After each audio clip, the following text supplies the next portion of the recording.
Cuaderno 34 de Cristianisme y Justicia. Textos para el quinto centenario de América Latina, 1492-1992, a cargo de Mercedes Sols Lucía y José Ignacio González Faus. Primer apartado: Objetivos primeros de la conquista. 1. Instrucciones de la reina Isabel. El descubrimiento de América por Cristóbal Colón en 1492 abrió a la corona española la posibilidad de extender sus dominios hacia otras tierras. Se inicia, pues, la colonización del Nuevo Mundo.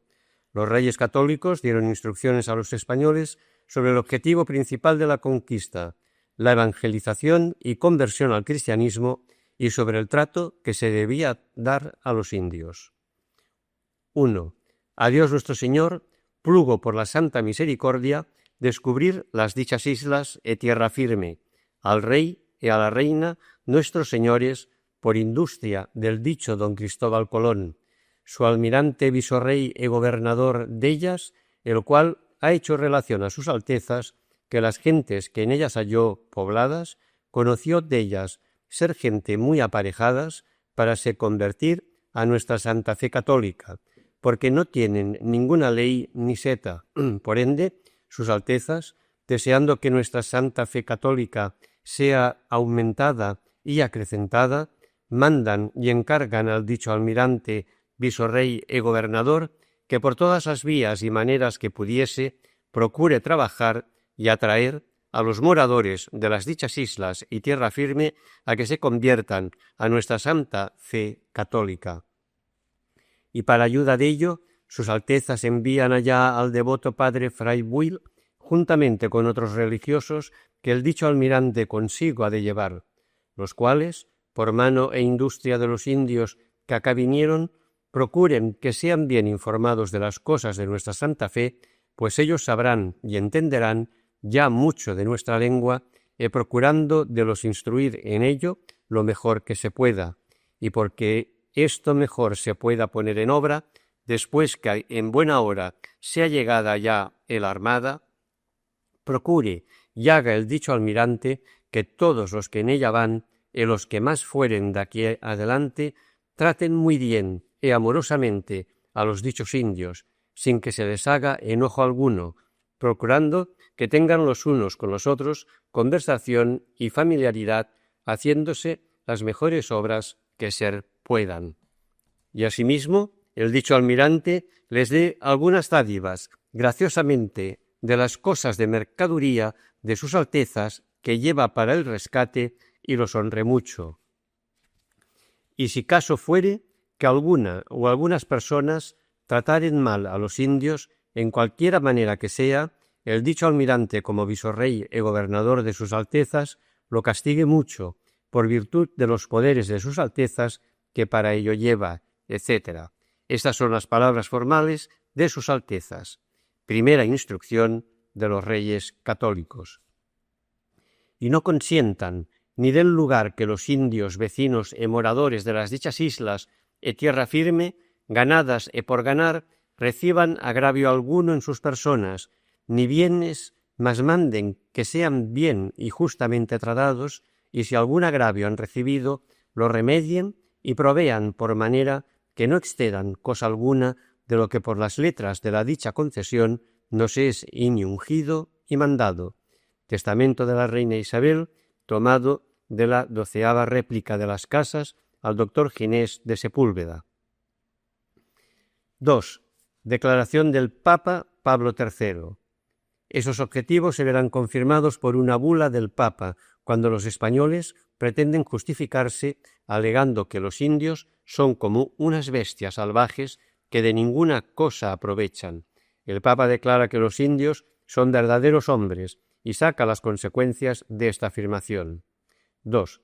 Por las presentes letras decretamos y declaramos con nuestra autoridad apostólica que los referidos indios y todos los demás pueblos que en adelante vengan al conocimiento de los cristianos, aunque se encuentren fuera de la fe de Cristo, no han de estar privados ni se han de privar de su libertad ni del dominio de sus cosas, y más todavía que pueden usar, poseer y gozar libre y lícitamente de esta libertad y de este dominio, y no deben ser reducidos a servidumbre, y que es írrito, nulo y de ningún valor ni momento todo lo que de otra manera se haga.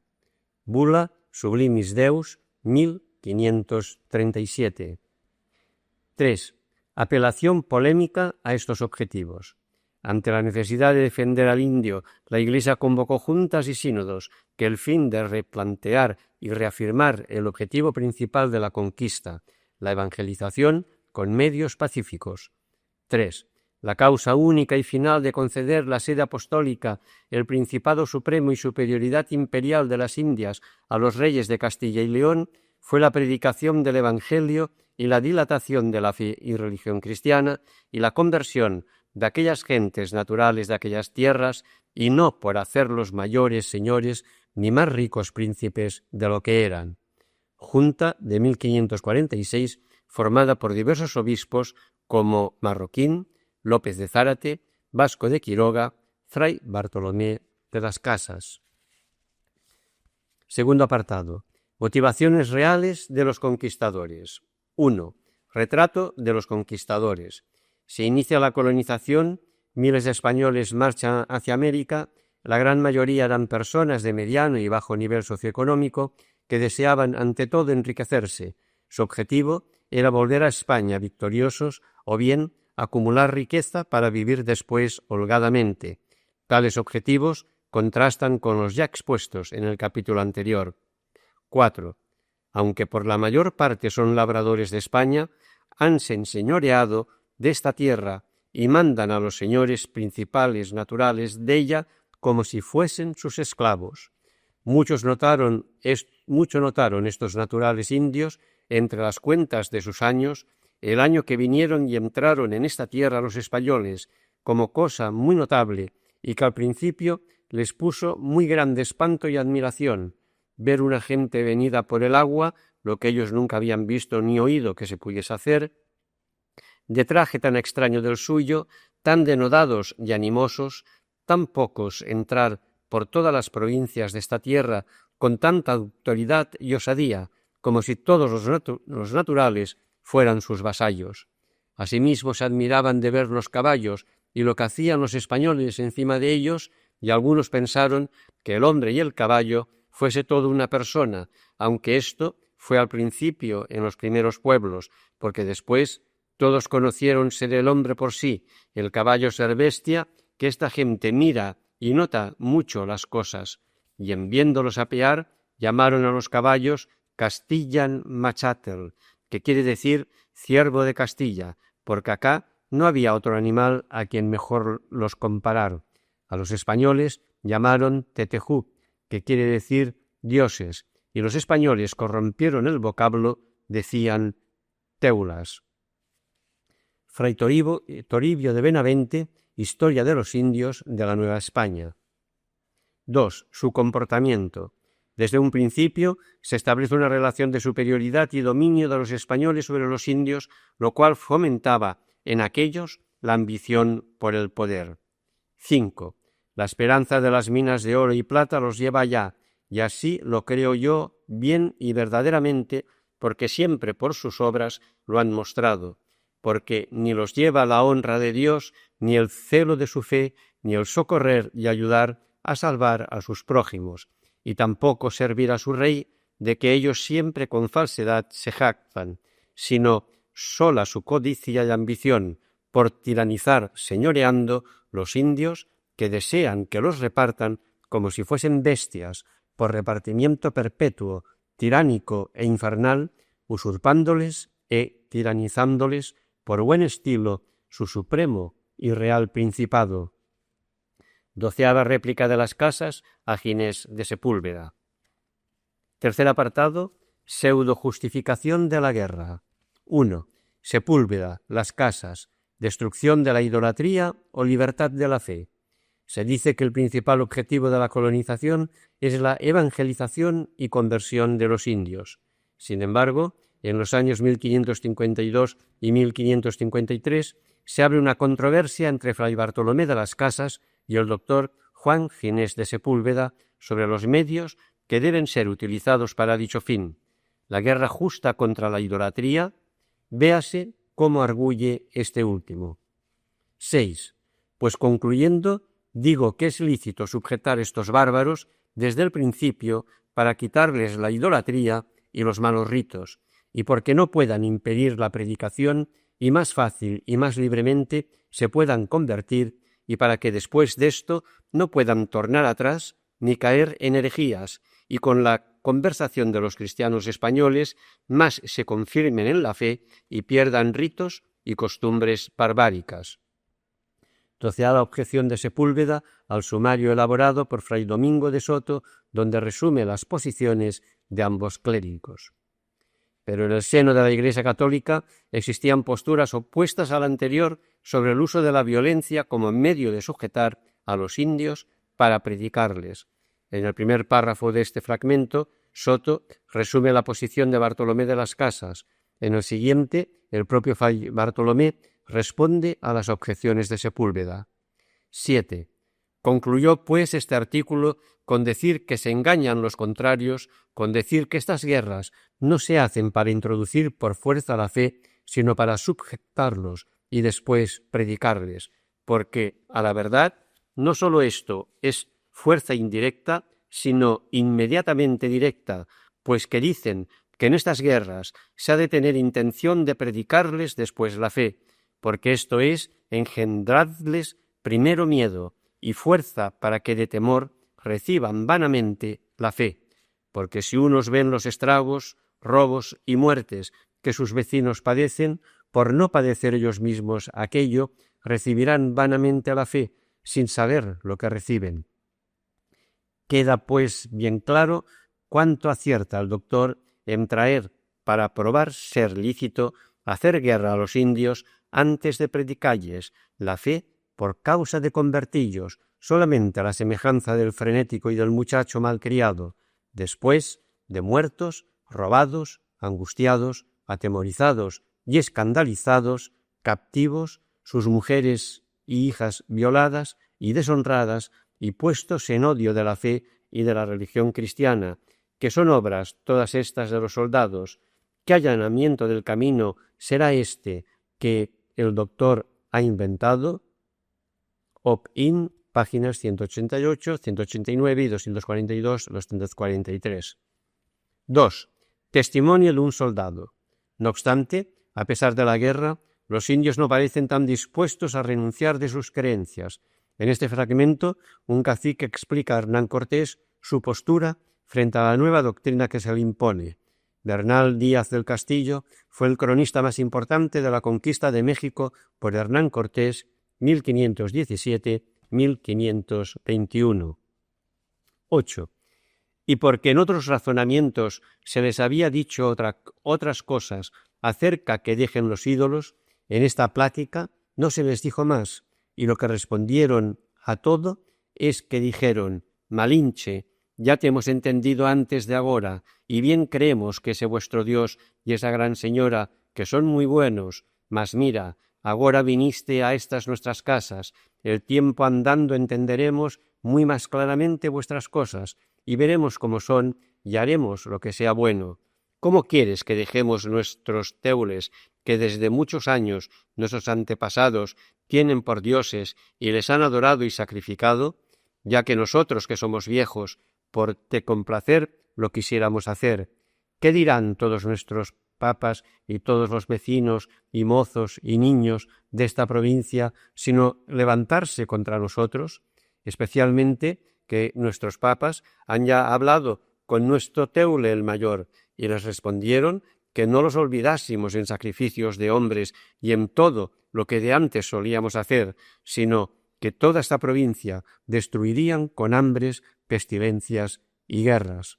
Ansí que dijeron y dieron por respuesta que no curásemos más de los hablar en aquella cosa, porque no los habían de dejar de sacrificar aunque los matasen. Bernal Díaz del Castillo, Historia verdadera de la conquista de la Nueva España. 3. La suprema libertad de la conciencia. Ante la imposición de la fe cristiana por medio de la guerra y la destrucción, Bartolomé de las Casas acusa a los españoles de estar en pecado y afirma el derecho natural de los indios a defender sus dioses e ídolos, ya que creen que son el verdadero Dios. 9. A lo que más el egregio el doctor arguye que si aquellos idólatras o bárbaros justamente defienden su religión o idolatría, como yo digo y en mi confesionario claramente lo testifico, síguese que justamente sin pecado honran los ídolos, etc. Respondo que torno a decir que supuesto el error o la errónea conciencia que tienen los idólatras de que aquellos dioses son verdadero Dios o al que tienen por Dios verdadero, en ellos honran y veneran, no solamente tienen justa, o si es mejor decir, probable causa de defender su religión, pero que de tal manera son a ello obligados de derecho natural, que si no lo hacen, hasta si fuere menester, perder las vidas por la defensa de ella y de sus ídolos o dioses, pecan mortalmente y se irán al infierno por solo aquel pecado. Y no hay ninguna diferencia cuanto a la obligación de los que conocen el verdadero Dios, como somos los cristianos, a los que no lo conocen, con que tengan o estimen por verdadero a algún Dios, pues como los idólatras, estimen y aprendan ser aquellos ídolos el verdadero Dios, o que en ellos se sirve y adora al verdadero Dios, porque en verdad el concepto universal suyo no se endereza ni va a parar sino al verdadero Dios, según San Juan Damasceno y Gregorio Nacianceno y San Agustín y Boecio y Santo Tomás y todos los santos que de esta materia tratan. Síguese que son obligados a defender su Dios o sus dioses que tienen por verdadero Dios y su religión, como nosotros los cristianos lo somos a defender el nuestro verdadero Dios y la cristiana religión. Y como la Iglesia no tenga más poder que tuvo Jesucristo en cuanto a hombre, si se entremetiese a castigar los delictos de los gentiles, haría a Dios injuria, usurpándole el juicio que él reservó para sí en el día del juicio. La predicación de la fe es predicar remisión de todos los pecados pasados. Luego, aunque ellos mereciesen pena por ellos, no se les ha de castigar ni hacer guerra, sino predicarles que todo se les ha de perdonar por el bautismo, porque Cristo no vino al mundo para juzgar al mundo, sino para que el mundo se salve por él. Réplica de las casas a las objeciones de Sepúlveda y resumen de la posición de las casas por el maestro Soto. 4. Consecuencias de ese principio, la ilicitud de la guerra. De esta suprema libertad cristiana de la conciencia deduce las casas la total ilegitimidad de la guerra de los conquistadores. Su postura se distancia en este punto no sólo de la más derechista de Sepúlveda, la guerra es lícita como paso previo a la evangelización, sino también de la postura centrista de Vitoria. La guerra será lícita sólo si los indios resisten a la predicación. Frente a ambas, la postura de las casas la resume así otra vez el maestro Domingo Soto. 10. Y ansí concluyó contra el dicho doctor Sepúlveda que por ninguna de aquellas 4 razones se les puede hacer guerra antes de predicarles la fe, sino que aquella guerra sería inicua y tiránica y perjudicial al Evangelio y a su predicación. Y no solamente eso, mas, como dijimos, tampoco admite que sea lícita la guerra contra los que impidiesen la predicación si de común consenso de toda la República y de todos los particulares se impidiese, ni se les puede hacer fuerza que oyan nuestra predicación, preguntando a la postre qué es lo que a su parecer sería lícito y expediente. Dice que en las partes que no hubiese peligro, la forma evangélica era entrar solos los predicadores y los que les pudiesen enseñar buenas costumbres conforme a nuestra fe y los que pudiesen con ellos tratar de paz, y donde se temiese algún peligro convendría hacer algunas fortalezas en sus confines para que desde allí comenzasen a tratar con ellos y poco a poco se fuese multiplicando nuestra religión y ganando tierra por paz y amor y buen ejemplo. 5. Resumen de las 2 posturas. Cerramos este capítulo contraponiendo una vez más la argumentación de Sepúlveda que Las Casas considera como una islamización del Evangelio y la posición de Las Casas. Conviene advertir que en ambos casos es el propio Las Casas el que habla. A. Ginés de Sepúlveda. 11. Ir las guerras delante del Evangelio, como el doctor afirma que fue y es el camino que para dilatar su secta llevó Mahoma, nadie de los católicos y varones prudentes ignora ofenderse la honra de Dios, ponerse en todo aborrecimiento y odio de los fieles el nombre cristiano y el mismo Cristo, ser causa eficacísima de despoblar y asolar las gentes de que están llenas aquellas Indias, y finalmente que perezcan y ardan para siempre en los infiernos ánimas infinitas y por consiguiente que Dios y la Iglesia y los reyes de Castilla sean frustrados de su sobredicho fin y que hayan efecto tan execrables males. Esto es lo que el doctor Sepúlveda tiene abrazado y constituido por su principal fin, porque no anda sino considerando las sentencias y doctrina de los santos para encubrir o colorar o aceitar su ponzoñosa doctrina. Pero no se sigue que sea oficio de Perlados ni del Papa exhortar los reyes que sigan el camino de Mahoma, inquietando y estragando, robando, captivando, matando y asolando las gentes pacíficas y quietas, aunque infieles, que están y viven en sus tierras y reinos propios, sin ofensa nuestra ni de otra nación alguna, las cuales Jesucristo, pontífice máximo, de quien tiene el poder espiritual y por consiguiente temporal, el Papa y los Perlados, les dejó encomendadas y mandado que por paz y amor y cristianas obras, conversando con ellas como ovejas mansas, aunque ellas fuesen lobos, se las trujesen a su santa fe y metiesen en su iglesia. B. Bartolomé de las Casas, 12. A lo que dice que si bien se considera todo lo que yo digo y escribo, va enderezado a probar que todas las conquistas que hasta ahora se han hecho, aunque se hayan guardado todas las instrucciones, han sido injustas y tiránicas, y confirmar lo que escribí en mi confesionario, digo a lo primero que dice su merced gran verdad, y así torno a redecir que todas las conquistas y guerras que desde que se descubrieron las Indias hasta hoy inclusive se han hecho contra los indios, fueron siempre y han sido injustísimas, tiránicas, infernales, y que han sido peores, y en ellas se han cometido más deformidades y con más ofensas de Dios que las que hacen los turcos y moros contra el pueblo cristiano. Y todos los que en ellas se han hallado han sido predones, iniquísimos, salteadores y crueles tiranos, y cometieron en hacellas gravísimos e inexpiables pecados, y todo cuanto en ellas hubieron y adquirieron fue y es violento, robado y salteado y tiranizado. Conviene notar que Las Casas no está solo en esta postura. Medio siglo más tarde, un hombre moderado que acepta ya la conquista como hecho consumado, el peruano José de Acosta, responde contundentemente a otro de los clásicos argumentos de los españoles para justificar la guerra, que apelaba a los supuestos crímenes de los indios. Aunque los indios fueran malos, ladrones o tiranos, responde Acosta, ello no autorizaba a los españoles a tratarlos mal, a robarles ni a tiranizarles, un argumento muy elemental, pero que todavía en el siglo XX los imperios desconocen cuando les conviene. 13.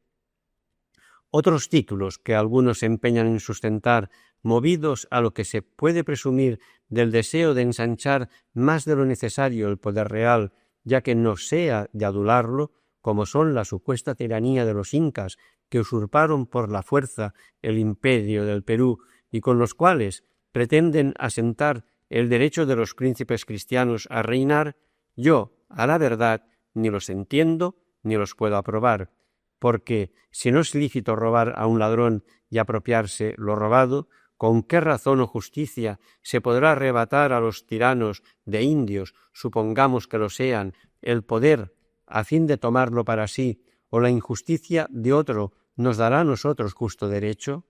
Estos imperios, aunque hayan sido usurpados con violencia, tienen ya la confirmación de largos años y gozan de la prescripción, la cual es preciso admitir en sustentación de los imperios si no queremos perturbar todas las instituciones de los hombres. De procuranda indorum salute. Cuarto apartado. La encomienda. 1. Su innecesidad. La encomienda o repartimiento es un sistema que ya existía en España durante la Reconquista y que consolida la situación legal de los indígenas. La corona otorga a los caballeros conquistadores y a los hidalgos tierras y pueblos con jurisdicción sobre sus habitantes, los cuales, una vez convertidos en vasallos, deben pagar tributos y dar prestaciones personales a sus señores. 14. Y porque todavía estaba en alguno o algunos de los que en este consejo entraron asentado el dicho pernicioso error que estas gentes no eran para vivir por sí, ni eran débiles para tener policía, como si las halláramos como brutos por las montañas esparcidos y las monteáramos, y no en sus pueblos y grandes pueblos, pacíficos y quietos, y en toda justicia natural, con sus leyes y con sus reyes y señores, ordenados y regidos según su manera natural, y policía, harto mejor que en otras muchas naciones, púsose otro segundo remedio para los indios, aunque no remedio era, ni lo fue, ni jamás lo será, sino devastación total de aquellas gentes y tierras. Este remedio era que se estuviesen los repartimientos y encomiendas como se estaban en poder de los españoles. Bartolomé de las Casas, Historia de las Indias, volumen 3, capítulo 89. 2. Su realización. Las Casas critica duramente a los que justificaban la encomienda como sistema para dominar al indio con la excusa de que éste era incapaz de autogobernarse, y explica además en qué consiste el repartimiento y las consecuencias que comportaba tanto para la población como para las tierras. 15. Después de acabadas las guerras y muertes en ellas, todos los hombres, quedando comúnmente los mancebos y mujeres y niños, repartiéronlos entre sí, dando a uno 30, a otro 40, a otro 100 y 200, según la gracia que cada uno alcanzaba con el tirano mayor, que decían gobernador, y así repartidos a cada cristiano, dábanselos con esa color, que los enseñase en las cosas de la fe católica, siendo comúnmente todos ellos idiotas y hombres crueles, avarísimos e viciosos, haciéndoles cura de ánimas, y la cura o cuidado que de ellos tuvieron fue enviar los hombres a las minas a sacar oro, que es trabajo intolerable, y las mujeres ponían en las estancias, que son granjas, acabar las labranzas y cultivar la tierra, trabajo para hombres muy fuertes y recios.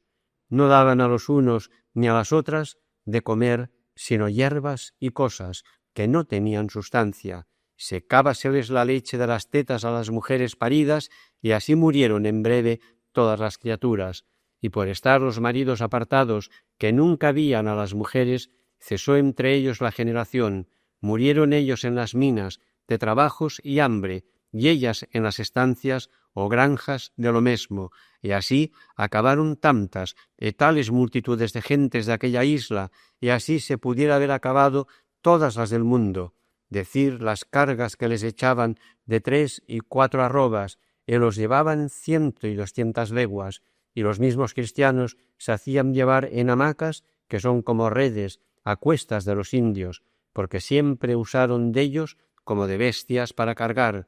Tenían mataduras en los hombros y espaldas de las cargas, como muy matadas bestias, decir asimismo los azotes, palos, bofetadas, puñadas, maldiciones y otros 1000 géneros de tormentos que en los trabajos les daban. En verdad que en mucho tiempo ni papel no se pudiese decir que fuese para espantar los hombres. Las Casas, brevísima relación de la destrucción de las Indias, capítulo 3. 3. Su crueldad. Naturalmente, una situación así sólo podía sostenerse por la fuerza y la violencia. 16. Ponéseles a los indios, allende de lo que padecen por servir y contentar al español que los tiene encomendados, en cada pueblo un carnicero o verdugo cruel, que llaman estanciero o calpisque, para que los tenga debajo de la mano y haga trabajar y hacer todo lo que quiere el amo o encomendero o ladrón principal, que aunque otro tormento lo tuviesen en el infierno, éste sería incomparable. Éste los azota y apalea y empringa con tocino caliente. Éste los aflige y atormenta con los continuos trabajos que les da. Éste les viola y fuerza a las hijas y mujeres, las deshonra usando mal de ellas. Éste les come las gallinas, que es el tesoro mayor que ellos poseen, no para comerlas ellos mismos, sino para dar de servicio a su amo y tirano mayor, y éste les hace increíbles vejaciones. Las casas, razones por las cuales prueba no deberse dar a los indios, a los españoles en encomienda. Quinto apartado. Consecuencias reales del régimen de encomienda. 1. Despoblación y empobrecimiento. Las consecuencias reales de este sistema, que se quería justificar con la incapacidad de los indios para gobernarse, fueron muy graves. La población india disminuyó y amplias zonas de Latinoamérica quedaron asoladas, empobrecidas y despobladas. 17.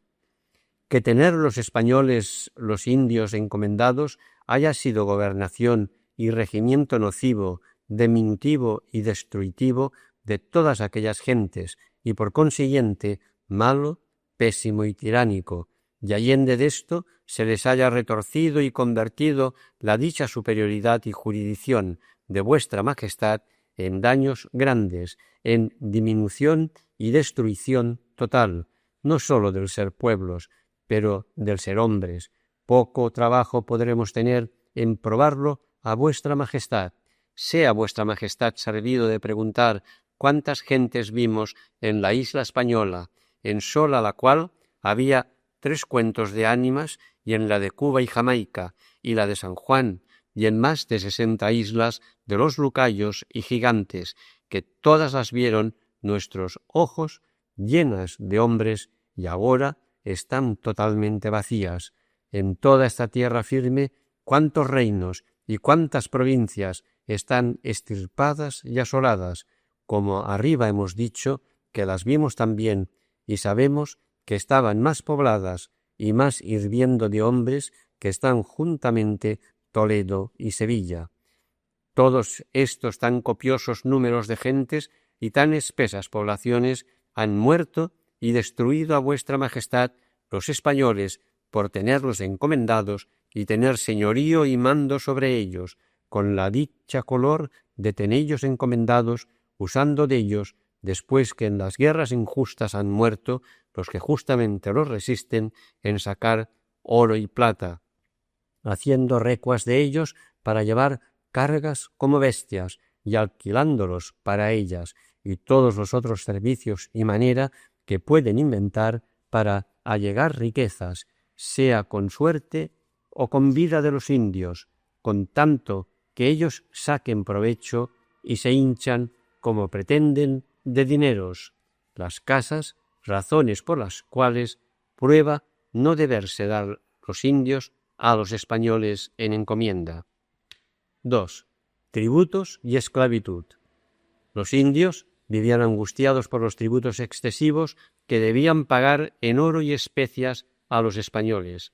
En caso de ser insuficientes, se veían obligados incluso a entregar a los indios libres como esclavos. 18.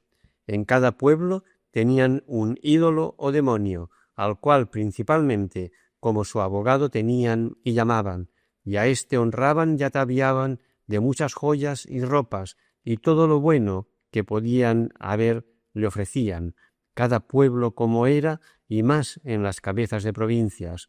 Estos principales ídolos que digo, luego como la gran ciudad de México fue tomada de los españoles con sus joyas y riquezas, escondieron los ídolos en el más secreto lugar que pudieron mucha parte del oro que estaba con los ídolos en los templos, y dieron en tributo a los españoles a quien fueron encomendados, porque no pudieron menos hacer, porque al principio los tributos fueron tan excesivos que no bastaba cuanto los indios podían arañar ni buscar, ni lo que los señores y principales tenían, sino que, compelidos con necesidad, también dieron el oro que tenían en los templos de los demonios, y aun esto acabado, dieron tributo de esclavos, y muchas veces, no los teniendo para cumplir, daban libres por esclavos. Fray Toribio de Benavente, Historia de las Indias de la Nueva España. Se escogían los indios más aptos y se los marcaba con hierro. La operación se repetía cada vez que eran vendidos a un nuevo amo, de modo que algunos tenían el rostro lleno de marcas. 19. Íbase de miedo el cacique por el pueblo o pueblos si era señor de muchos, y tomaba a quien tenía 2 hijos, uno, y a quien 3 hijas, las 2, y a todos los que eran huérfanos y no tenían quien volviese por ellos, desamparados, y juntaban su número, y no de los más feos ni dispuestos, sino escogidos, como se lo mandaban, y de tal estatura, como le daba el español una vara, y tragábaselos, diciendo: «Ves aquí tu tributo de esclavos». Los clamores y llantos que los padres y las madres hacían por el pueblo de ver llevar sus hijos a vender y donde sabían que poco habían de durar, ¿quién podrá encarecellos ni contallos? Mandaba el español al cacique que dijese a los indios que cuando los llevasen a examinar para herrallos, que confesasen que eran esclavos y hijos de esclavos, y que en tantas ferias o mercados habían sido vendidos y comprados, sino que lo había de quemar. El cacique, de miedo, tenía harto cuidado de esto, y los indios de obedecelles, aunque los hubiesen de hacer pedazos. Ya acaecía, ansí como llegaban los indios un tiro de piedra de donde los habían de examinar, comenzar a dar voces diciendo: «Yo soy esclavo y hijo de esclavo, y en tantos mercados he sido vendido y comprado por esclavo». Finalmente, asentábalo así el escribano, y con esta examinación y justicia, con el hierro del rey lo cerraban.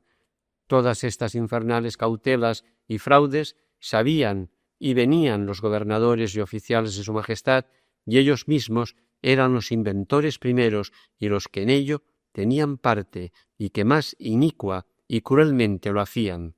Las casas, tratados sobre la materia de los indios que se han hecho esclavos, 1552. 3. Imposibilidad posterior de remediar un sistema injusto. En posteriores informes de obispos españoles a los reyes se lucha por paliar muchas de estas injusticias, entre las que aparece siempre la voracidad fiscal de los colonos, pero el texto que citamos muestra la poca confianza de su autor en que los decretos regios puedan remediar nada. 20. Sería muy justo que vuestra majestad la prohibiese totalmente, que no paguen más del tributo personal como pagan todos los demás indios, y demás de este tributo que llaman real es injustísimo, porque pasa de padres a hijos y al niño de 13 años le obliga a que pague lo que pagaba el padre, y siendo los árboles corruptibles sujetos a esterilidad y que no dan todos los años igualmente el fruto, con todo esto son forzados los indios a pagarlo por entero, y aunque hay cédulas de vuestra majestad que los años estériles no paguen, no se guardan estas cédulas, y aunque no haya cacao en algunos pueblos, si en tiempos pasados lo había, les obligan a que lo vayan a buscar a otras partes, y lo mismo hacen en el algodón, que les obligan a dar algodón donde no se cría ni lo hay. Informe al rey del obispo de Guatemala, Juan Ramírez, hacia 1600. 4. El reverso de la medalla. Una imagen negativa del Dios al que se pretendía anunciar. En teoría, con todas esas violencias estructurales, guerra, conquista, encomienda, se pretendía evangelizar, pero un texto indio-mexicano del siglo XVII muestra que no siempre, al menos, esos métodos evangelizaron realmente. Por suerte, fueron compensados otras veces por la lucha, entonces derrotada, de todo un grupo de obispos y misioneros, y hasta por el asesinato de algunos de ellos. El texto que citamos pertenece al libro de Chilam Balam de Cumajel. 21. ¡Ay! Entristezcámonos porque llegaron. ¡Ay del Itzá, brujo del agua, que vuestros dioses no valdrán ya más! Este Dios verdadero que viene del cielo, sólo de pecados hablará, sólo de pecados será su enseñanza. Inhumanos serán sus soldados, crueles sus mastines bravos. Solamente por el tiempo loco, por los locos sacerdotes, fue por lo que entró a nosotros la tristeza, por lo que entró a nosotros el cristianismo, porque los muy cristianos llegaron aquí con el verdadero Dios, pero ese fue el principio de la miseria nuestra, el principio del tributo, el principio de la limosna, la causa de que saliera la discordia oculta, el principio de los atropellos, el principio de los despojos de todo, el principio de la esclavitud de las deudas pagadas a las espaldas, el principio de la continua reyerta, el principio del padecimiento. Fue el principio de la obra de los españoles y de los padres, el principio de usarse los caciques, los maestros de escuela y los fiscales, que porque eran niños pequeños, los muchachos de los pueblos, y mientras se les martirizaba, infelices los pobrecitos no protestaban contra el que a su sabor los esclavizaba, el anticristo sobre la tierra, tigre de los pueblos, gato montés de los pueblos, chupador del pobre indio. Pero llegará el día en que lleguen hasta Dios las lágrimas de sus ojos y baje la justicia de Dios de un golpe sobre el mundo. Verdaderamente es la voluntad de Dios que regresen a Cantenal e Ix Pucollal para raerlos de la superficie de la tierra. Citado en Evangelista Vilanova, Historia de la Teología Cristiana. Sexto apartado. La protesta y la defensa de los indios. 1. Estos no son hombres. La defensa de los indios por parte de algunos españoles comenzó muy pronto, el cuarto domingo de Adviento de 1511, en la actual Santo Domingo, entonces llamada La Española, el dominico Antonio de Montesinos pronunció un duro sermón que había sido preparado por toda la comunidad y que tuvo como oyentes a todos los altos personajes de la buena sociedad hispana que se habían instalado en la isla. El sermón fue denunciado al emperador y tuvo como consecuencia el regreso a España de Montesinos, pero entre los oyentes estaba también Bartolomé de las Casas, entonces encomendero, a quien el sermón impactó profundamente y que es quien nos lo ha conservado. 22. Llegado el domingo y la hora de predicar, subió en el púlpito el susodicho padre Antón Montesinos y tomó por tema y fundamento de su sermón, que ya llevaba escrito y firmado de los demás, «Yo soy la voz que clama en el desierto». Hecha su introducción y dicho algo de lo que tocaba a la materia del tiempo del Adviento, comenzó a encarecer la esterilidad del desierto de las conciencias de los españoles de esta isla y la ceguedad en que vivían, diciendo así: «Para os los dar a cognocer, me he sobido aquí, yo que soy la voz de Cristo en el desierto de esta isla. Esta voz, dijo él, que todos estáis en pecado mortal y en él vivís y morís por la crueldad y tiranía que usáis con estas inocentes gentes. Decid, ¿con qué derecho y con qué justicia tenéis en tan cruel y horrible servidumbre a aquestos indios? ¿Con qué autoridad habéis hecho tan detestables guerras a estas gentes que estaban en sus tierras mansas y pacíficas, donde tan infinitas de ellas, con muerte y estragos nunca oídos, habéis consumido? ¿Cómo los tenéis tan opresos y fatigados, sin dalles de comer, ni curallos en sus enfermedades, que de los excesivos trabajos que les dais incurren y se os mueren, y por mejor decir, los matáis por sacar y adquirir oro cada día? ¿Y qué cuidado tenéis de quien los doctrine y conozcan a su Dios y Criador, sean bautizados, oigan misa, guarden las fiestas y domingos? ¿Estos no son hombres? ¿No tienen ánimas racionales? ¿No sois obligados a amallos como a vosotros mismos? ¿Esto no entendéis? ¿Esto no sentís? ¿Cómo estáis en tanta profundidad de sueño, tan letárgico dormidos? Tened por cierto que en el estado que estáis no os podéis más salvar que los moros o turcos que carecen y no quieren la fe de Jesucristo. Finalmente, de tal manera explicó la voz que antes había muy encarecido, que los dejó atónitos, a muchos como fuera de sentido, a otros más empedernidos y algunos algo compungidos, pero a ninguno, a lo que yo después entendí, convertido. Las casas. Historia de las Indias, capítulo 4. 2. Libres por naturaleza. 8 años más tarde, y delante de Carlos V, las casas tienen una disputa con el obispo Quevedo, que había venido a España a pedir al rey un gobernador para su diócesis de Darién, tierra firme. El obispo afirmaba que las casas era un hombre de pocas letras, que andaba metiéndose en cuestiones que no sabe.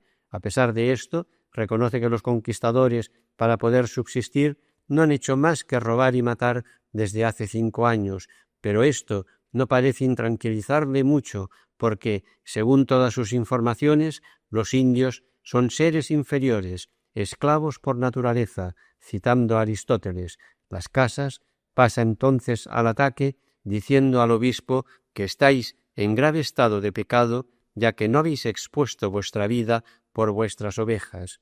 Y continúa. 23.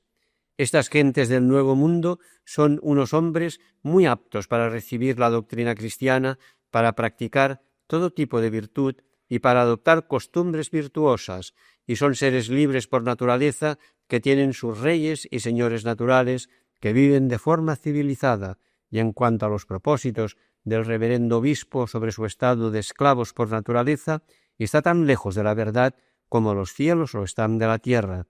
Por otra parte, el filósofo Aristóteles era un pagano. Nuestra religión está destinada para todas las naciones del mundo. Ella acoge a todos, no priva a ninguna de libertad bajo pretexto de que ellas son esclavas por naturaleza. Conviene, pues, que vuestra majestad destierre de estas regiones la escandalosa iniquidad que reina, a fin de que nuestro Señor Jesucristo, que ha muerto por todos los hombres, haga próspero vuestro real estado durante largo tiempo. En Evangelio y Violencia, página 19. 3. Y dueños legítimos de sus tierras. En 1546, una junta de obispos de Guatemala y México, Oaxaca, Michoacán, Chiapas, elaboró un documento del que se sospecha, sin embargo, que nunca fue publicado. En él leemos: 24. 1. Todos los infieles de cualquier secta o religión que fueren, y por cualesquier pecados que tengan, cuanto al derecho natural y divino, el llamado derecho de las gentes, justamente tienen y poseen señorío sobre sus cosas, y también, con la misma justicia, poseen sus principados, reinos, estados, dignidades, jurisdicciones y señoríos. 2. La guerra que se hace a los infieles por respeto de que mediante la guerra sean sujetos al imperio de los cristianos y de esta suerte se dispongan para recibir la fe y la religión cristiana, o se quiten los impedimentos que para ello pueda haber, es temeraria, injusta, perversa y tirana. 4. El dios oro. Si los conquistadores no entienden estas verdades tan elementales, es porque están cegados por la idolatría del oro. 25. En esta tierra hay más daño del que hayan informado, porque una cosa es oírlo y otra verlo. En esta entrada quedaron los indios escandalizados y alborotados y con odio a los españoles, que si Dios no remedia, las fuerzas nuestras no bastan para sedar ni mitigar su justa saña, porque certifico a vuestra merced que toda la tierra por donde fue el gobernador quedó tan destruida, robada y asolada como si el fuego pasara por ella. Vi que el Dios y la administración que les enseñan y predican es dadme oro, y tomando tizones para quemar sus casas, esto hacía el gobernador, apeándose en cada pueblo. Informe de Fray Tomás Ortiz, protector de los indios en Nueva Granada, contra el gobernador García de Lerma en 1529. 5. El precio de la defensa. El cronista Gil González Dávila explica cómo el tercer obispo de Nicaragua, Antonio de Valdivieso, 1544-1550, fue asesinado por defender la libertad de los indios. 26. Sucedió que, predicando en favor de la libertad de los indios, reprendió a los conquistadores y gobernadores por los malos tratamientos que hacían a los indios. Indignáronse tanto contra él que se lo dieron a entender con obras y con palabras. Entre los soldados que habían venido del Perú a esta tierra malcontentos fue un Juan Bermejo, hombre de mala intención. Este se hizo de parte de los hermanos Conteras, gobernador de Nicaragua, salió acompañado de algunos y se fue a casa del obispo, que le halló acompañado de su compañero Fray Alonso y de un buen clérigo, y perdiendo el respeto a lo sagrado, le dio de puñaladas. Teatro eclesiástico de las Indias Occidentales. Sin llegar a esos extremos, una defensa radical trae por lo menos el descrédito y la incomprensión de otras gentes de buena voluntad, pero quizás más tibias o más posibilistas. Así, Toribio de Benavente, de cuyo amor a los indios no cabe dudar por lo bien que habla de ellos, en contraste con la visión infrahumana de los conquistadores, escribe en 1555 una larga carta a Carlos V contra las casas, de la que están tomados los párrafos siguientes. 27. Dice el de las casas que todo lo que acá tienen los españoles, todo es mal ganado, aunque lo hayan habido por granjerías, y acá hay muchos labradores y oficiales y otros muchos que por su industria y sudor tienen de comer, y para que mejor se entienda como lo dice o imprime, sepa vuestra majestad que puede haber 5 o 6 años que por mandado de vuestra majestad y de vuestro Consejo de Indias me fue mandado que recogiese ciertos confesionarios que el de las casas dejaba acá, en esta Nueva España, escriptos de mano entre los frailes menores, y yo busqué todos los que había entre los frailes menores y los di a don Antonio de Mendoza, vuestro visorrey, y él los quemó porque en ellos se contenían dichos y sentencias escandalosas. Yo me maravillo como vuestra majestad y los de vuestros consejos han podido sufrir tanto tiempo a un hombre tan pesado, inquieto e importuno y bullicioso y pleitista, en hábito de religioso, tan desasosegado, tan malcriado y tan injuriador y perjudicial y tan sin reposo.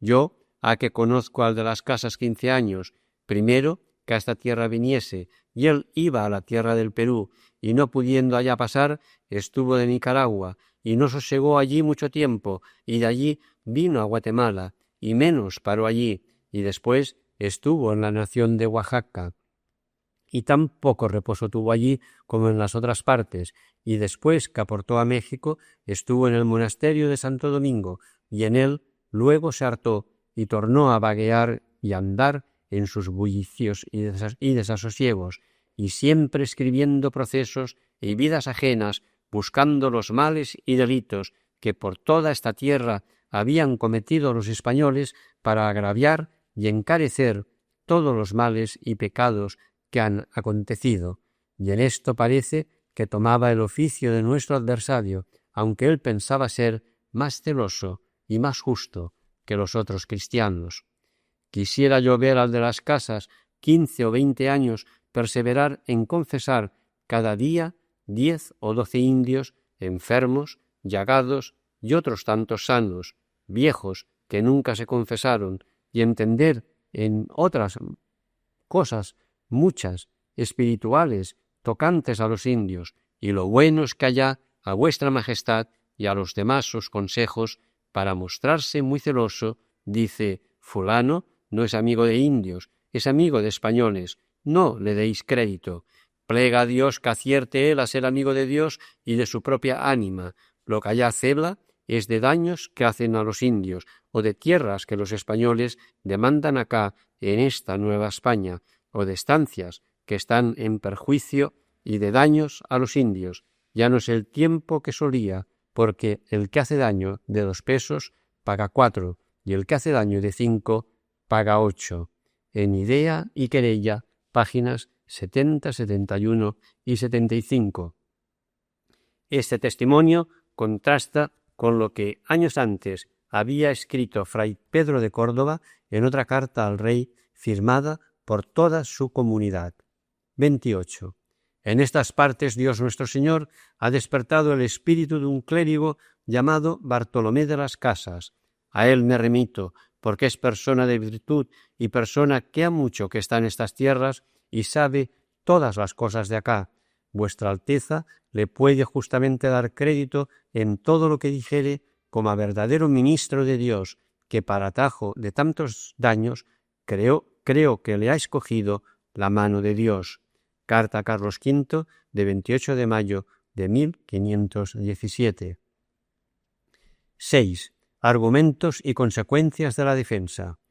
Esta polémica tiene sus argumentos. Por parte de los encomenderos y colonos se esgrime la necesidad de permanecer en aquellas tierras para afianzar el dominio del rey de España y posibilitar la evangelización.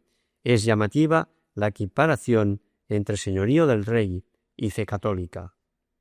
29. Suelen los españoles que tienen los indios encomendados y desean tenerlos por vasallos, y los que en esta tiranía y violenta e injusta dominación contra los indios los favorecesten, decir y alegar por objeción el principal inconveniente, que si los indios les quitan, los españoles no podrán vivir en la tierra, y quedándose los indios solos padecería peligro y riesgo el señorío de vuestra majestad, y por consiguiente la fe católica, porque no pudiendo estar españoles, vuestra majestad no sería señor, y no siendo señor, ni habiendo españoles cristianos, no podría haber religiosos, y no habiendo religiosos, los que no han recebido la fe nunca las recibirían, y los que la han recibido la perderían poco a poco, y así habrían ellos mesmos grandes daños, y tornarse iban a sus idolatrías y pecados, y por consiguiente se irían a los infiernos. Razones por las cuales prueba. Frente a la perduración en el poder, las casas esgrimen la dignidad cristiana del hombre, por la que el mismo Dios no quiere ganarle a la fuerza, sino en libertad. 30.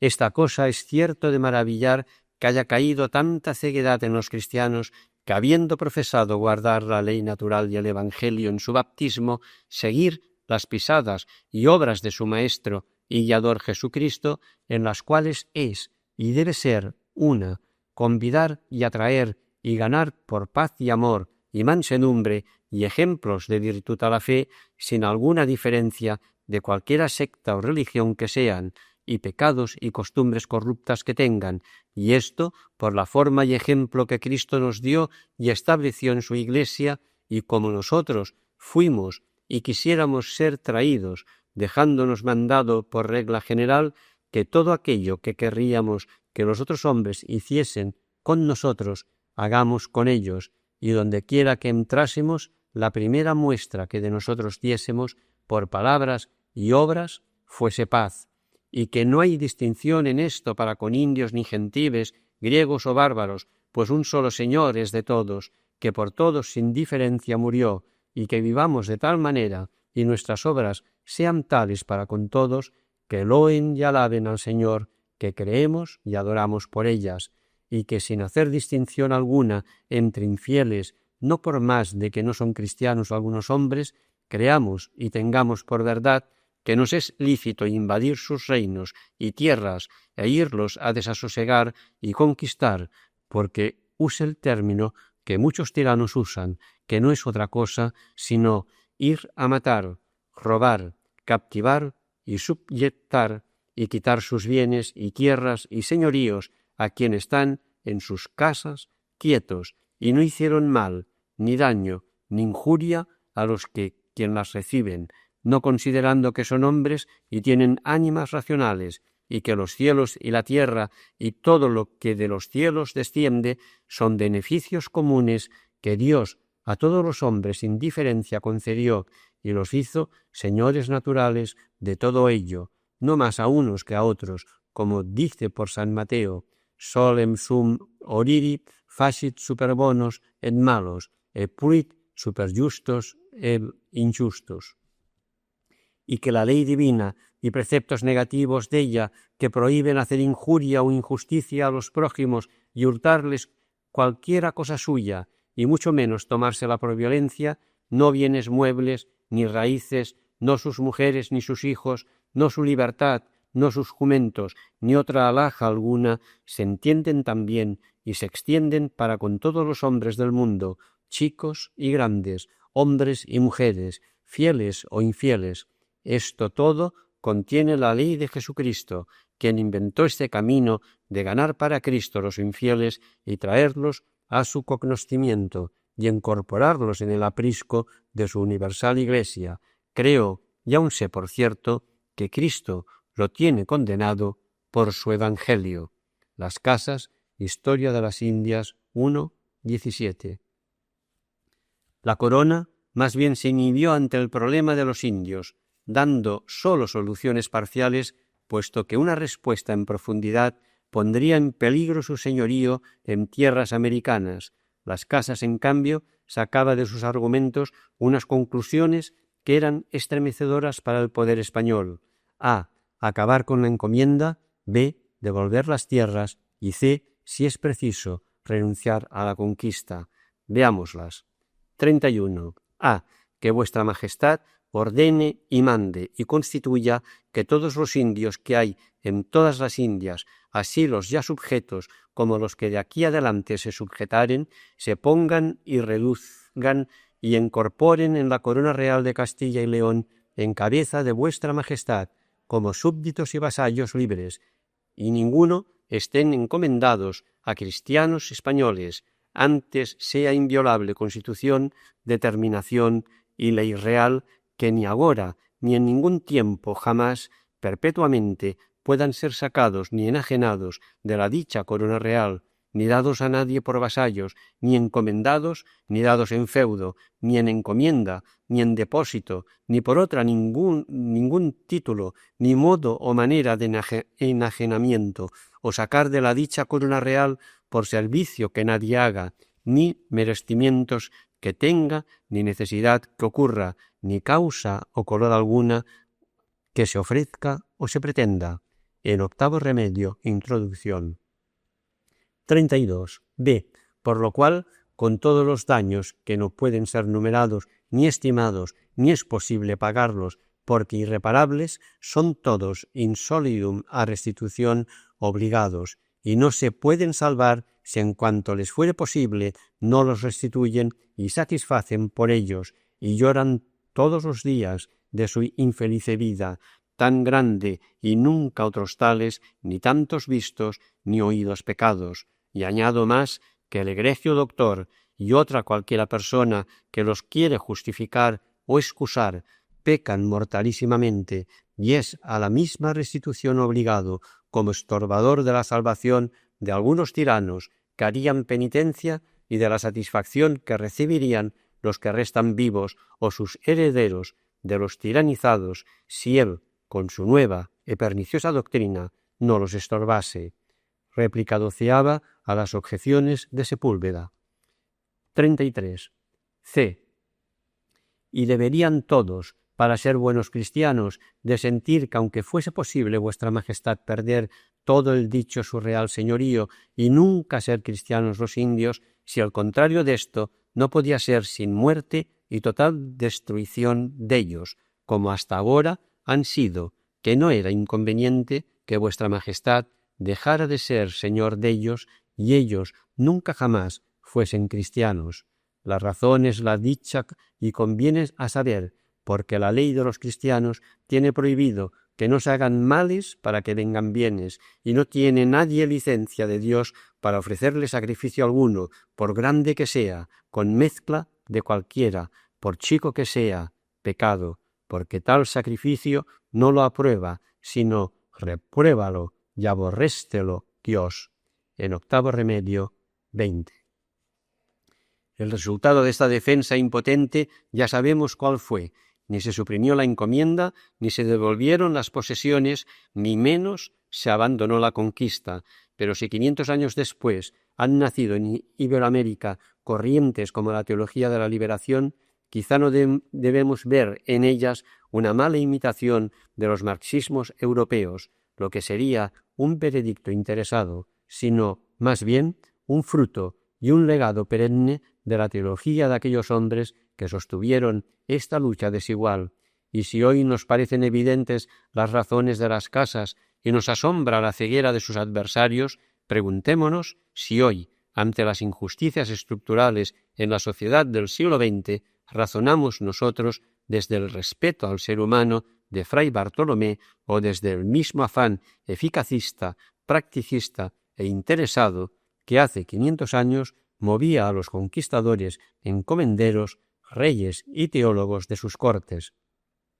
Esta reflexión sería el mejor fruto del quinto centenario, porque quizá sea una ley histórica el que los sueños de ayer se convierten en las evidencias de hoy o de mañana. Por eso, una vez concluido el proceso de esta breve antología, vamos a cerrarla con un fragmento del testamento de Bartolomé de las Casas, fechado en Valladolid en 1566. Séptimo apartado. Conclusión. El testamento de las Casas. 34.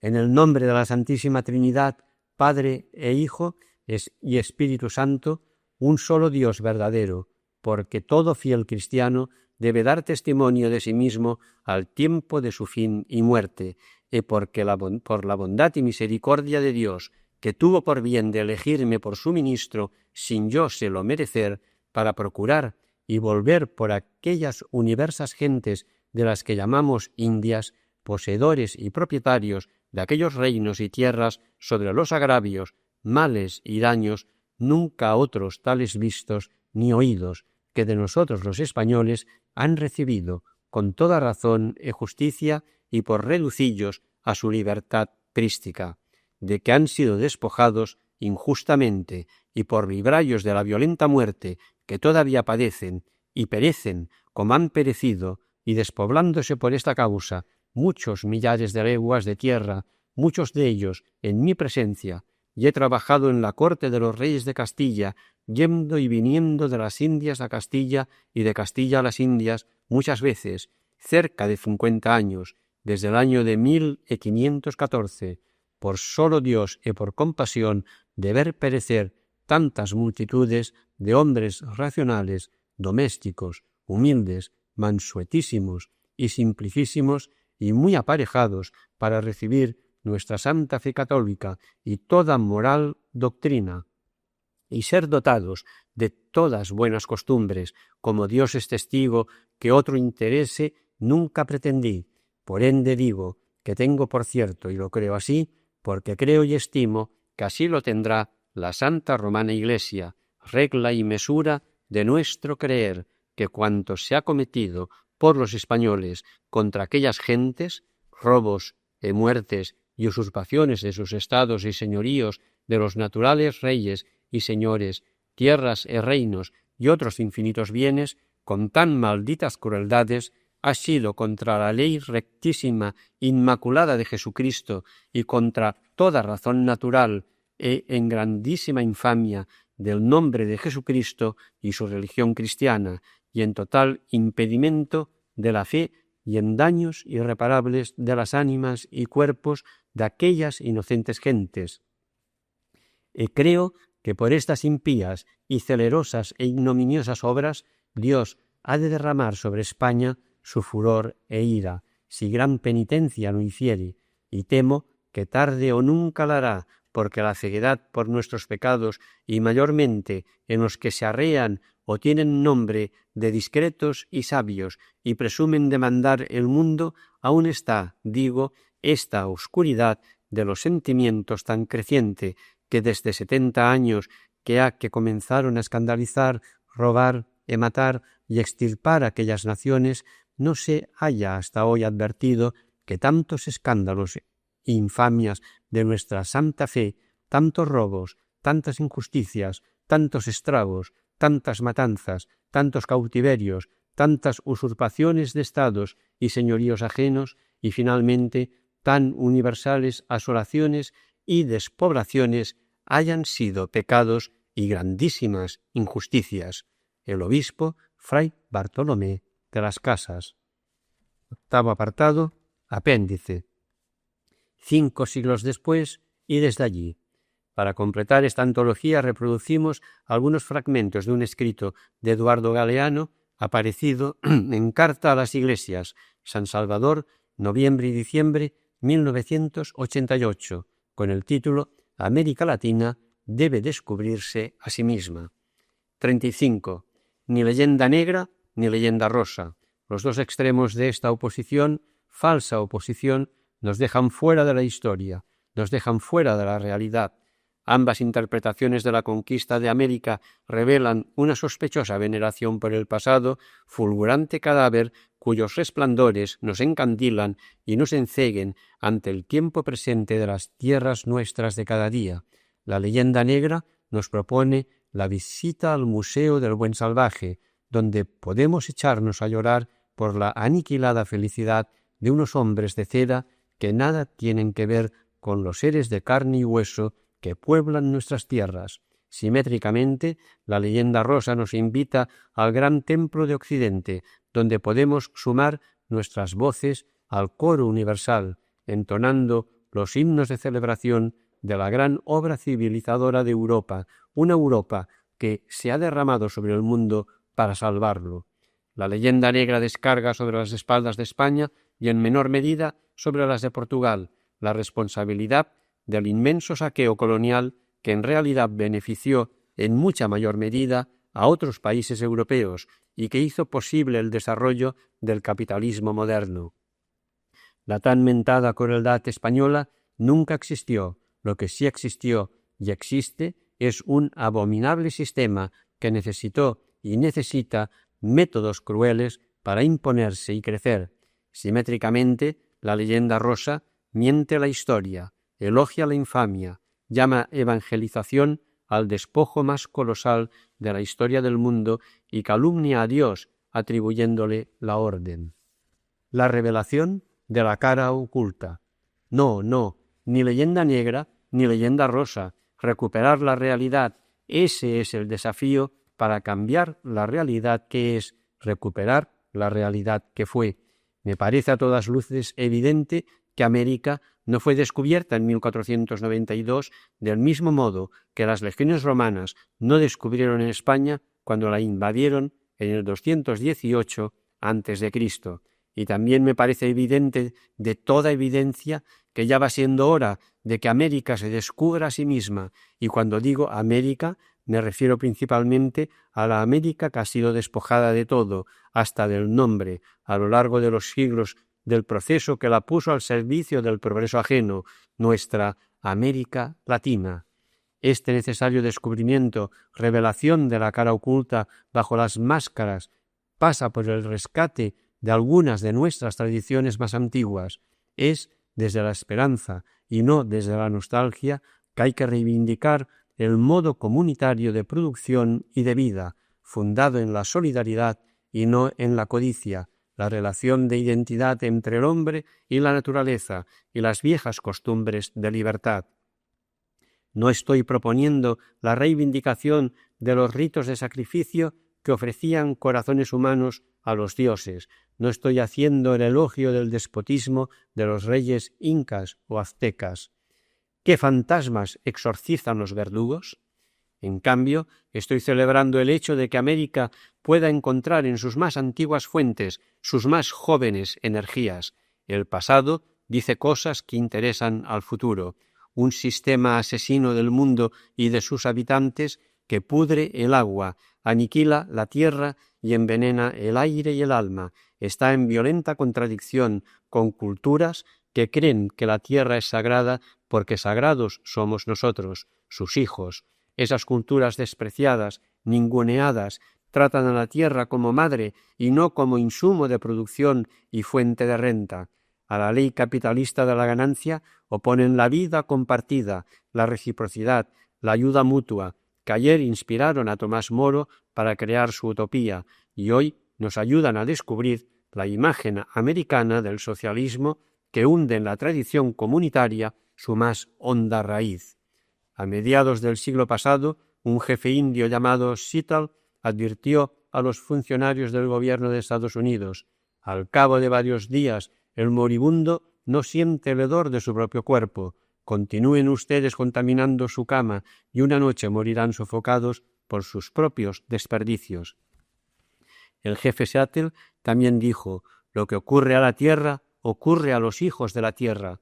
Yo acabo de escuchar esta misma frase, exactamente la misma, de boca de uno de los indios mayas quichés en una película documental recientemente filmada en las montañas de Ixcán, en Guatemala. En este testimonio, los indios mayas, perseguidos por el ejército, explican así la cacería que su pueblo padece. Nos matan porque trabajamos juntos, comemos juntos, vivimos juntos, soñamos juntos.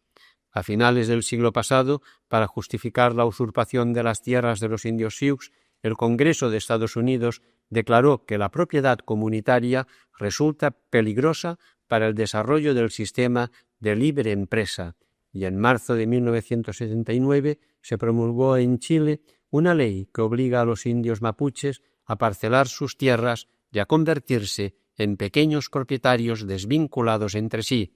Entonces, el dictador Pinochet explicó que las comunidades son incompatibles con el progreso de la economía nacional.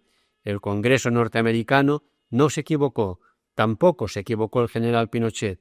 Desde el punto de vista capitalista, las culturas comunitarias que no divorcian al hombre de los demás hombres ni de la naturaleza son culturas enemigas, pero el punto de vista capitalista no es el único punto de vista posible. Las huellas más hondas. Desde el punto de vista del proyecto de una sociedad centrada en la solidaridad y no en el dinero, estas tradiciones tan antiguas y tan futuras son una parte esencial de la más genuina identidad americana, una energía dinámica, no un peso muerto. Somos ladrillos de una casa por hacer. En general, nuestros países que se ignoran a sí mismos ignoran su propia historia. El estatuto neocolonial vacía al esclavo de historia para que el esclavo se mire a sí mismo con los ojos del amo. Se nos enseña la historia como se muestra una momia, fechas y datos desprendidos del tiempo, irremediablemente ajenos a la realidad que conocemos, llamamos y padecemos, y se nos ofrece una versión del pasado desfigurada por el elitismo y el racismo. Para que ignoremos lo que podemos ser, se nos oculta y se nos miente lo que fuimos. La historia oficial de la conquista de América ha sido contada desde el punto del mercantilismo capitalista en expansión. Ese punto de vista tiene a Europa por centro y al cristianismo por verdad única. La maldición de la riqueza. En nuestros días, la conquista continúa. Los indios siguen expiando sus pecados de comunidad, libertad y demás insolencias. La misión purificadora de la civilización no enmascara ahora el saqueo del oro ni de la plata. Tras las banderas del progreso avanzan las legiones de los piratas modernos, sin garfio, ni parche al ojo, ni pata de palo. Grandes empresas multinacionales que se abalanzan sobre el uranio, el petróleo, el níquel, el manganeso, el tungsteno. Los indios sufren como antaño la maldición de la riqueza de las tierras que habitan. Habían sido empujados hacia los suelos áridos. La tecnología ha descubierto debajo subsuelos fértiles. La conquista no ha terminado, proclamaban alegremente los avisos que se publicaban en Europa hace 7 años ofreciendo Bolivia a los extranjeros. La dictadura militar brindaba al mejor postor las tierras más ricas del país, mientras trataba a los indios bolivianos como en el siglo XVI. En el primer período de la conquista se obligaba a los indios en los documentos públicos a autocalificarse así: yo, miserable indio. Ahora los indios solo tienen derecho a existir como mano de obra servil o atracción turística. La tierra no se vende, la tierra es nuestra madre. ¿Por qué no le ofrecen 100 millones de dólares al Papa por el Vaticano?, decía recientemente uno de los jefes Sioux en los Estados Unidos. Un siglo antes, el 7º de Caballería había arrasado las Black Hills, territorio sagrado de los Sioux, porque contenían oro. Ahora, las corporaciones multinacionales explotan el uranio, aunque los Sioux se niegan a vender. El uranio está envenenando los ríos. Hace algunos años, el gobierno de Colombia dijo a las comunidades indias del Valle del Cauca: el subsuelo no es de ustedes, el subsuelo no es de ustedes, el subsuelo es de la nación colombiana, y acto seguido entregó el azufre a la Celanese Corporation. Al cabo de un tiempo surgió en el Cauca un paisaje de la luna. 1000 hectáreas de tierras indias quedaron estériles. En la Amazonia ecuatoriana el petróleo desaloja a los indios aucas. Un helicóptero sobrevuela la selva con un altoparlante que dice en lengua auca: «Ha llegado la hora de partir», y los indios acatan la voluntad de Dios. Desde Ginebra, en 1979, advertía la Comisión de Derechos Humanos de las Naciones Unidas: a menos que cambien los planes del gobierno de Brasil, se espera que la más numerosa de las tribus sobrevivientes dejará de existir en 20 años. La comisión se refería a los Yanomamis, en cuyas tierras amazónicas se había descubierto estaño y minerales raros. Por el mismo motivo, los indios Nambicuara no llegan ahora a 200 y eran 15.000 a principios de este siglo. En Guatemala, en tierras de los quichés, se ha descubierto el mayor yacimiento de petróleo de América Central. En la década del 80 ha ocurrido una larga matanza. El ejército, jefes mestizos, soldados indios, se ha ocupado de bombardear aldeas y desalojar comunidades para que exploren y exploten el petróleo, la Texas, la Hispanoil, la Getty Oil y otras empresas. El racismo brinda coartadas al despojo. De cada 10 guatemaltecos, 6 son indios, pero en Guatemala la palabra indio se usa como insulto.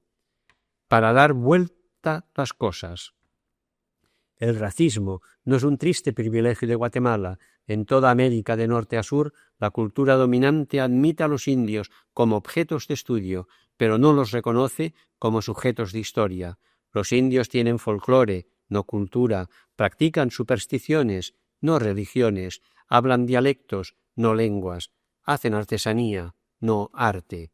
Quizás la próxima celebración de los 500 años pueda servir para ayudar a dar vuelta a las cosas, que tan patas para arriba están, no para confirmar el mundo contribuyendo al autobombo, al autoelogio de los dueños del poder, sino para denunciarlo y cambiarlo. Para eso habría que celebrar a los vencidos, no a los vencedores, a los vencidos y a quienes con ellos se identificaron, como Bernardino de Sahagún, y a quienes por ellos vivieron, como Bartolomé de las Casas, Vasco de Quiroga y Antonio Vieira, y a quienes por ellos murieron, como Gonzalo Guerrero, que fue primer conquistador conquistado y acabó sus días peleando del lado de los indios, sus hermanos elegidos, en Yucatán. Y quizás así podamos acercar un poquito el día de justicia que los guaraníes, perseguidores del paraíso, esperan desde siempre. Creen los guaraníes que el mundo quiere ser otro, quiere nacer de nuevo, y por eso el mundo suplica al Padre primero que suelte al tigre azul que duerme bajo su hamaca. Creen los guaraníes que alguna vez ese tigre justiciero romperá este mundo para que otro mundo, sin mal y sin muerte, sin culpa y sin prohibición, nazca de sus cenizas. Creen los guaraníes, y yo también, que la vida merece esa fiesta. Hasta aquí el cuaderno 34 de Cristianisme y Justícia.